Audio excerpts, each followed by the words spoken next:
اعوذ باللہ من الشیطان الرجیم بسم اللہ الرحمن الرحیم۔ بچوں السلام علیکم ورحمۃ اللہ وبرکاتہ۔ 10ویں جماعت کے اردو میں آج ہمیں پڑھنا ہے شاد عظیم آبادی۔ شاد عظیم آبادی پر پہلے ایک مختصر نوٹ پر نظر ڈالیں گے۔ شاد کے والد سید عباس مرزا 14-15 سال کی عمر میں ضلع الہ آباد سے عظیم آباد چلے گئے، جہاں شاد کی ولادت 1846 عیسوی میں ہوئی۔ شاد کی تعلیم کا سلسلہ 4 برس کی عمر سے شروع ہو گیا تھا۔ کئی ایک مولویوں نے ابتدائی کتابیں پڑھائی، لیکن تربیت سر سید مرحوم کے ذمہ تھی، جو اردو زبان کے بہت بڑے محقق تھے۔ انہی کی تربیت کا اثر تھا جس نے آئندہ چل کر شاد کی زبان کو اس قدر پھنسی و بلیغ کر دیا تھا کہ وہ اپنے وقت کے میر سمجھے گئے۔ شاد کی ہماگیر طبیعت نے ان کو محض اسلامی علوم پر اکتفا نہ کرنے دیا، بلکہ عیسائیوں کے عہد نامہ جات، عقیق و جدید، پارسیوں کی زندہ پسند اور ہندوؤں کی رامائن و گیتا وغیرہ کا مطالعہ کرنے کا بھی موقع دیا۔ شاد نے اپنی عمر اردو ادب کی خدمت میں گزاری۔ کئی ایک تصنیفات یادگار ہیں۔ حکومت وقت نے آپ کو 1891 میں خان بہادر کا لقب خطاب عطا کیا۔ سرکار سے 1000 روپیہ سالانہ وظیفہ ملتا رہا۔ شاد عظیم آبادی نے 1927 عیسوی کو جہان فانی سے کوچ کیا۔ شاد عظیم آبادی کا غزل جو آپ کے اس اردو میں ہے، تو غزل نمبر 1 کا پہلا شعر جو ہے فرماتے ہیں: تمناؤں میں الجھایا گیا ہوں، کھلونے دے کے بہلایا گیا ہوں۔ تفہیم الفاظ: تمناؤں یعنی آرزو، خواہشات، اور الجھانا پھنسانا۔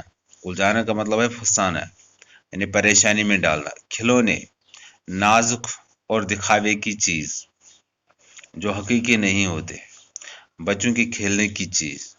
بہلانا دھوکہ دینا، کھیل میں لگانا۔ تشریح: شاعر اس شعر میں فرماتے ہیں کہ جس طرح بچوں کو کھلونے دیا کرتے ہیں اور ان سے بہلایا جاتا ہے اور پھسلایا جاتا ہے، ایسا ہی میرے ساتھ بھی کیا گیا ہے۔ پہلے تو اس دنیا میں بھیجا گیا، پھر یہاں بھیج کر خواہشات اور آرزوؤں کے جال میں الجھایا گیا ہوں، جن کو حاصل کرنے کے لیے زندگی بیت جاتی ہے، خواہشات ہی رہتی ہے۔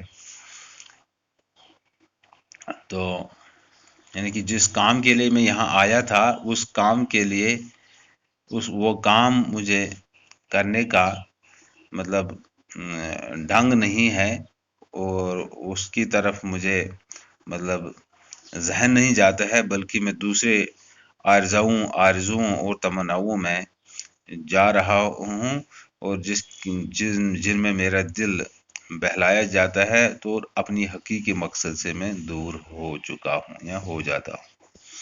شعر نمبر 2: ہوں اس کوچے کے ہر ذرہ سے آگاہ، ادھر سے مدتوں آیا گیا۔ تفہیم الفاظ کیا ہے؟ کوچہ مینز گلی، چھوٹی سڑک، ذرہ چھوٹی سی چیز، معمولی چیز، آگاہ یعنی واقف، معلومیت جس کی ہو، مدت وقت، زمانہ عرصہ، آیا گیا ہوں یعنی آمد و رفت، آنا جانا، آنے جانے والے مہمان۔ تشریح: شاد عظیم آبادی شعر میں کہتے ہیں کہ عشق کے راستے میں واقف ہوں، کہ اس کا ہر ذرہ جو ہے اس کی جانکاری میں رکھتا ہوں، کیونکہ میں عرصے دراز سے اس راستے کو اپنایا ہوں، یعنی میرا آنا جانا اس راستے پر بہت عرصے سے جاری ہے۔ میں اس راستے کے ہر موڑ سے واقف ہوں، کہ اس راستے پر چلتے چلتے کس موڑ میں کس جگہ پر کہاں پر کیا گزرتا ہے، کیا ملتا ہے۔ شعر نمبر 3، ذل مضطر سے پوچھ اے رونق بزم، میں خود آیا نہیں لایا گیا ہوں۔ تفہیم الفاظ کیا ہے؟ دل مضطر یعنی بے قرار دل، بے چین، رونق سجاوٹ، زیبائش، بزم محفل یا مجلس۔ تو تشریح کیا ہے؟ شاد عظیم آبادی فرماتے ہیں کہ جب میں اپنے معاشوں کے دربار میں حاضر ہوا تو وہاں مجھے کہا گیا کہ بغیر بلاوے یہاں کیسے آ گئے ہو؟ تو میں بے کہا، تو یعنی کہ میں بھی وہاں پر کہا، کیا کہا؟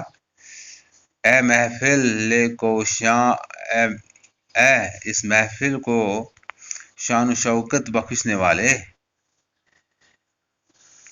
ذرا میرے بے قرار دل سے پوچھ کہ سن کہ میں یہاں پر خود ہی نہیں آیا ہوں بلکہ مجھے باقاعدہ اس محفل میں بلایا گیا ہے۔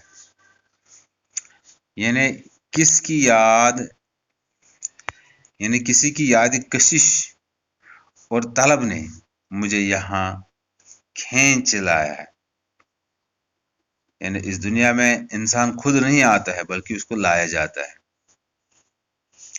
شعر نمبر 4، نہ تھا میں معتقد اعجاز مئی کا، بڑی مشکل سے منوایا گیا ہوں۔ تو یہ شعر نمبر 4 ہے۔ اب اس شعر نمبر 4 میں سے جو شعر نمبر 4 ہے، شعر نمبر 4 کی تشریح کیا ہے؟ تفہیم الفاظ کیا ہے؟ معتقد یعنی اعتقاد رکھنے والا، کسی پر یقین اور اعتماد رکھنے والا۔ اعجاز یعنی معجزہ، کرامت۔ مائی، مائی کا مطلب ہے شراب، اعجاز مائی شراب کی کرشمے یعنی شراب کے فائدے۔ منوانا تسلیم کرنا، منظور کرنا۔ تشریح، اس شعر میں شاد عظیم آبادی فرماتے ہیں کہ پہلے میں شراب کے کرشموں سے واقف نہیں تھا، نہ مجھے اس کا اعتقاد ہی تھا، یعنی نہ اس پر بھروسہ ہی تھا، یعنی اس کی مدہوشی اور سرمستی کی مجھے کوئی واقفیت نہیں تھی۔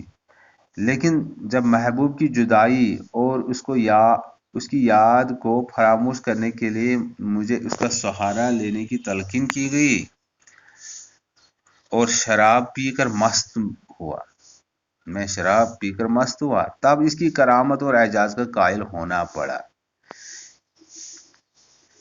کیونکہ شراب نے آخرکار میرے دل کو بہلایا اور محبوب کی یاد اور جدائی کا غم فراموش کرنے کا موجب بن گیا۔ شعر نمبر 5، کجا میں، کجا اے شاد دنیا، کہاں سے کس جگہ لایا گیا ہوں۔ کجا کا مطلب ہے کہاں، کیوں، کیسے۔ شاد خوش و خرم، ایک شاعر محمد علی کا تخلص۔ تو شاد یہاں پر دو مطلب رکھتا ہے، ایک تو شاد ہوتی ہے خوش و خرم اور دوسرا ہے شاد جو تخلص ہے اس کا، شاعر کا۔ تشریح، اس شعر میں شاد عظیم آبادی اپنے آپ سے مخاطب ہو کر فرماتا ہے، یعنی کہ اے شاد، یعنی اپنے آپ سے مخاطب ہو کر فرماتا ہے۔ دراصل ابن آدم سے مخاطب ہو، دراصل یہ ابن آدم سے مخاطب ہو کر فرماتا ہے کہ اے بنی آدم، دنیا کے سامنے تیری حیثیت ہی کیا ہے، کہاں یہ دنیا اور کہاں تیرا وجود، یہ دنیا کیا ہے اور تیرا وجود کیا ہے۔ اس دنیا میں لاتعداد مسائل اور الجھنیں انسان کو گھیرے میں لیتی ہے۔ اس سے پہلے تو تیرا مسکن جنت تھا، وہاں نہ کوئی الجھن تھی نہ کوئی پریشانی۔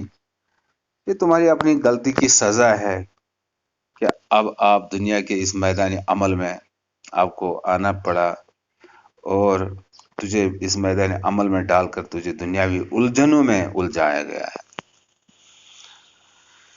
تو اب اس غزل میں جو سوالات آئے تھے، مطلب سوالات پوچھے گئے تھے، تو اب ان کی جوابات اب سنیے۔ اس شعر کی وضاحت کیجیے۔ دل مضطر سے پوچھ اے رونے کے بزم میں، خود آیا نہیں لایا گیا ہوں۔ جواب کیا ہے؟ شاعری شعر کی وضاحت میں کہتے ہیں کہ جب میں اپنے محبوب سے ملنے کے لیے اس کے دربار میں گیا تو مجھے وہاں کہا گیا کہ بغیر بلاوے آپ یہاں کیسے آ گئے ہو؟ تو میں نے کہا کہ اے شان محفل، میرے بے قرار دل اور بے چین دل سے پوچھ کہ میں یہاں کیوں آیا ہوں۔ میں یہاں خود ہی نہیں آیا ہوں، بلکہ مجھے کسی کی یاد، کشش اور تڑپ نے یہاں کھینچ کے لایا ہے۔ اسی لیے میں کہتا ہوں کہ مجھے یہاں بلایا گیا ہے۔ اب سوال نمبر 2 جو ہے، ان مرکبات کے معنی لکھے۔ اعجاز مئی، رونق کی بزم۔ مرکب کسے کہتے ہیں؟ جب دو الفاظ آپس میں ملتے ہیں۔ یہاں پر اعجاز اور مئی، اعجاز مئی بناتے ہیں۔ رونق اور بزم، رونق کی بزم۔ دل مضطر، دل اور مضطر۔ اعجاز مئی، شراب کا کرشمہ۔ دل مضطر، بے قرار دل۔ رونق کی بزم، محفل کی زیبائش یا جماعت کی رونق یا محفل کی رونق۔ اب یہاں پر شاد عظیم آبادی پر مختصر نوٹ لکھے۔ تو جو شاد عظیم آبادی ہے اس پر جو مختصر نوٹ لکھنا ہے، یہاں پر اوپر پہلے جو پہلا یہ پیج آپ نے دیکھا اس پر یہ لکھا ہے، تو آپ اس پیج کو اس پر جا کے وہاں پر وہ لکھیے۔ اب یہاں پر ہے اسی سبق میں جو یہ ایک سوال ہے، ضد اور ضد۔ ضد کیا ہے؟ جو انگریزی میں انٹانیمز جن کو کہتے ہیں۔ مثال کے طور پر زمین، آسمان۔ یہاں پر ہے لفظ آباد، ویران، آزادی، غلامی، آسان، مشکل، آغاز، انجام، آقا، غلام، آمدنی، خرچ، ابتدا، انتہا۔ تو اسی طرح یہاں پر یہ جو ایک لسٹ بنائی گئی ہے، تو آپ کے امتحان میں یہ ایک سوال آتا ہے، اس میں کئی مارکس ہوتے ہیں کہ اس میں چند الفاظ ہوتے ہیں، ان کی آپ کو ضد لکھنی ہوتی ہے۔ تو لہٰذا آپ ایک کام کرنا، اس لسٹ کو، پورے لسٹ کو آپ لکھ لینا اور پھر ان کو یاد کر لینا، اور اس سے آپ کے الفاظ کا ذخیرہ بھی بڑھ جائے گا اور آپ کی زبان پر بھی گرفت بہت حد تک آئے گی، اور آپ اپنے امتحان میں کامیاب بھی ہو جاؤ گے۔ تو انشاءاللہ آج اتنا ہی، تو انشاءاللہ کل دوسرا سبق پڑھیں گے۔ آج یہ تھا شاد عظیم آبادی کا یہ غزل، وہاں پر ایک غزل تھی اس کے سوالات بھی تشریح بھی کیے، اور یہ جو مشقی سوالات وہ بھی کیے۔ تو شکریہ، خدا حافظ۔